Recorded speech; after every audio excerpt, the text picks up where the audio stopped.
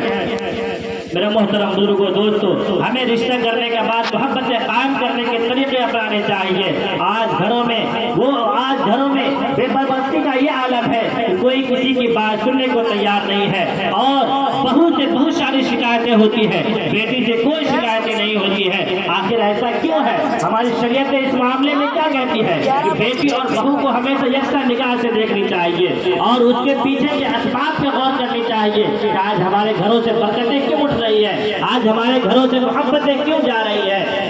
میرے محترم بزرگوں دوستو، ہمیں اس کے پیچھے کے اسباب پر غور کرنے ہوں گے، اس کے پیچھے کیا کیا وجوہات ہیں. جب ہم اس وجوہات پر غور کریں گے تو ہمیں کامیابی اور کامرانی ملے گی. میرے محترم بزرگوں دوستو، حدیث میں ہے ان اعظم النکاح برکتاً ایسرہ معونتاً، بابرکت نکاح وہ ہے جس کا خرچہ کم سے کم ہو. 2 صحابی رسول ہے، گھومنے کی غرض سے جا رہے ہیں اور دونوں ساتھی ہیں، آپس میں بات کرتے ہیں کہ مجھے فلاں صاحب کی فلاں لڑکی مجھے پسند ہے. ایک ساتھی کو کہتے ہیں جائیے فلاں گھر میں ہمارے لیے رشتہ کی بات کیجئے، اس گھر کی لڑکی میں ہے ایک لڑکی ہے، اس سے رشتے کی بات کیجئے. ایک ساتھی صاحب دروازے پر کھڑے ہیں، ان کا دوست گھر کے اندر جاتے ہیں، لڑکی والے سے بات کرتے ہیں کہ میرے ایک دوست ہے جو آپ کی لڑکی سے شادی کرنا چاہتے ہیں. وہ صاحب خانہ لڑکی والے کہتے ہیں مجھے وہ پسند نہیں ہے، مجھے آپ پسند ہے، اگر آپ میری لڑکی سے شادی کرنے کے لیے راضی ہے تو میں آپ کی شادی کر دیتا ہوں. گھر میں کچھ افراد مند ہوتے ہیں، وہی گواہ بن جاتے ہیں، وہیں پر ان کا نکاح ہو جاتا ہے، شادی ہو جاتی ہے. باہر ان کا دوست انتظار میں کھڑا ہے کہ میرے متعلق بات کرنے گیا ہے، لیکن اندر شادی ہو چکی ہوتی ہے. صحابہ کے دور میں شادی اتنی آسان تھی. آنے کے بعد اپنے دوست سے معذرت کرتے ہیں اور کہتے ہیں کہ میرے دوست میں نے تو تمہارے لیے بات کرنے گیا تھا، لیکن صاحب خانہ نے لڑکی کے والد محترم نے مجھے پسند کر لیا اور تمہیں پسند نہیں کیا. تو ان کے ساتھی کہتے ہیں کہ اللہ تبارک و تعالیٰ نے تمہارا رشتہ اس سے تمہیں لکھا تھا، میں اس کی کوششیں کر رہا تھا. دونوں کے اللہ تبارک و تعالیٰ شادی ہو جاتی اور خوشگوار ازواج زندگی گزرتی ہے.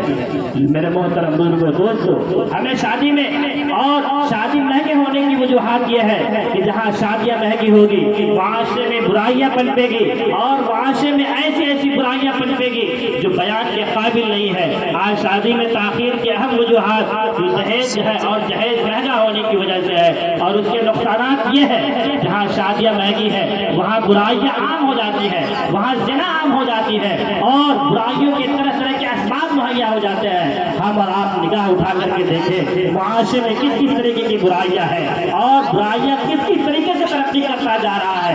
ہم اور آپ اس پر غور کریں اور معاشرہ اس کی جانب دھیرے دھیرے قدم بڑھتا جا رہا ہے. جو باہر ممالک میں ہو رہا تھا آج وہ ہمارے ہندوستان میں ہمارے گاؤں سماج میں بھی وہ برائیاں پنپتی جا رہی ہے. ہمیں ان برائیوں پر نظر کرنے کی ضرورت ہے، ہمیں ان برائیوں پر غور کرنے کی ضرورت ہے. یہ برائیاں کیوں پنپ رہی ہے؟ اس برائیوں کے پیچھے سب سے اہم وجہ یہ شادی کی تاخیر ہے. اور حدیث میں آتا ہے کہ اگر نوجوان لڑکا اور لڑکی کی جانب سے اگر کوئی بھی گناہ سرزد ہوتا ہے تو اس کے جواب سے ان کے والدین ہوں گے. اور حدیث میں آتا ہے 5 چیزوں میں تاخیر نہیں کرنی چاہیے. اس میں سے ایک چیز ہے کہ جب نوجوان لڑکے اور لڑکیاں شادی کی عمر کو پہنچ جائے اور ان کا رشتہ مناسب رشتہ مل جائے تو اس میں سے اس کو شادی کر دینی چاہیے. نہیں تو شادی نہ کرنے کے ہم اور آپ جانتے ہیں کہ شیطان انسانوں کے ذہنوں میں کس کس طریقے سے ورق لاتا ہے اور اس کو کس کس طریقے سے اس کے ذہنوں پر حملہ کرتا ہے اور اس کے ایمانوں پر حملہ کرتا ہے، اس کی تہذیب پر حملہ کرتا ہے اور اس کے برائیوں کی نظروں میں دھکیل دیتا ہے. وہ اتنی برائیوں میں ملوث ہو جاتا ہے کہ وہاں سے اسے واپس آنا اور واپس لوٹنا مشکل ہو جاتا ہے۔ میرے نوجوان بھائیوں اور میرے نوجوان ساتھیوں، یہ غور کرنے کا مقام ہے شریعت ہمیں کس طریقے سے زندگی گزارنے کی اجازت دیتا ہے۔ ہمارے معاشرے میں ایک برائی اور پنپ رہی ہے، وہ عشق کا ہے، وہ لو کا ہے۔ شریعت کہتی ہے لو بیفور میرج، شادی کے بعد ہمیں محبت کرنی ہے، اور ہمیں کسی چیز کا، ہر چیز کا ایک جگہ ہے، ایک مقام ہے۔ اگر اس چیز کو اس جگہ سے ہٹا دیں گے، اس مقام سے ہٹا دیں گے، وہ چیزیں بیکار ہو جائیں گی۔ اللہ تبارک و تعالیٰ نے ہمارے کھانے کے لیے منہ بنائی ہے، ہمیں کھانا منہ کے ذریعے کھانا ہے۔ اگر ہم اسے کھانے کان کے ذریعے کھانے لیں گے، کھانا ہماری حق نہیں جائے گا۔ شریعت نے، ہماری شریعت اجازت دیتی ہے آپ کو محبت کرنی ہے تو شادی کے بعد اپنی بیوی سے محبت کریں۔ اگر یہی چیز پہلے ہونے لگتی ہے تو زندگی تباہ و برباد ہو جاتی ہے، اور وہ اس معاشرے تک پہنچ جاتا ہے۔ وہ نہ معاشرے میں منہ دکھانے کے قابل رہتا ہے، نہ رشتہ داروں میں منہ دکھانے کے قابل رہتا ہے، نہ کہیں نہیں منہ دکھانے کے قابل ہوتا ہے۔ اور شادی جو بہترین شادی ہے وہ ارینج میرج ہے، جو والدین کی رضامندی سے ہو، اور لو میرج کبھی بھی کامیاب نہیں ہوتی۔ لو میرج کی وجوہات کیا ہوتی ہے؟ یہ نوجوان لڑکے اور لڑکیاں اس کے پس منظر پہ نہیں جاتے، اسے ظاہری حسن کھاتا ہے، اور وہ اس کے جان میں کہتے ہیں میں اسی لڑکا سے شادی کروں گا، یا میں اسی لڑکی سے شادی کروں گا جو مجھے پسند ہے۔ نوجوان نوجوانی کے عالم میں اس کے پیچھے پہ اسباب پہ غور نہیں کرتے، لیکن جو شادی لو میرج ہوتی ہے اس میں دوام نہیں ہوتی، وہ شادی ٹکتی نہیں ہے۔ کیوں نہیں ٹکتی ہے؟ اس وجہ سے کہ شادی سے پہلے آپ نے اس لڑکی سے یا لڑکی نے لڑکے سے محبت کر لی ہوتی ہے، اور شادی کے بعد دونوں میں نفرتیں پیدا ہونے لگتی ہے، دونوں میں شک و شبہات پیدا ہونے لگتے ہیں، اور دونوں کے دلوں میں یہ پیدا ہونے لگتی ہے کہ شادی سے پہلے ہم سے وہ گھنٹوں گھنٹے باتیں کیا کرتا تھا، شادی کے بعد کیوں نہیں بات کر رہا ہے؟ لگ رہا ہے کہ وہ بھی کسی سے پھر بھی دوبارہ کسی سے چکر چلا رہا ہے۔ میرے نوجوان دوستو، اللہ شریعت کہتا ہے اگر تمہیں محبت نہیں کرنی ہے تو شادی کے بعد محبت کرو، اور اس کے بہت بڑے نقصانات ہیں، دنیاوی بھی نقصانات ہیں، اخروی نقصانات تو ہے ہی۔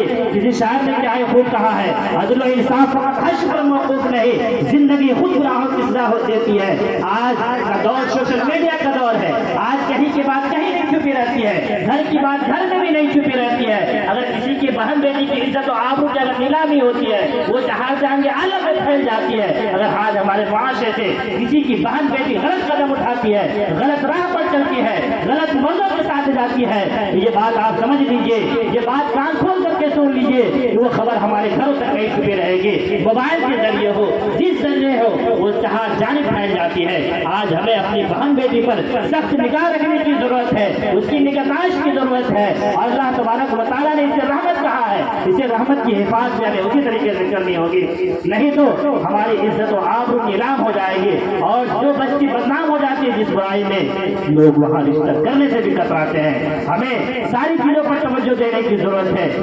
اس وجہ سے کہا جاتا ہے کہ آدمی خود نہ چاہے تو ہیلے ہزار ہے۔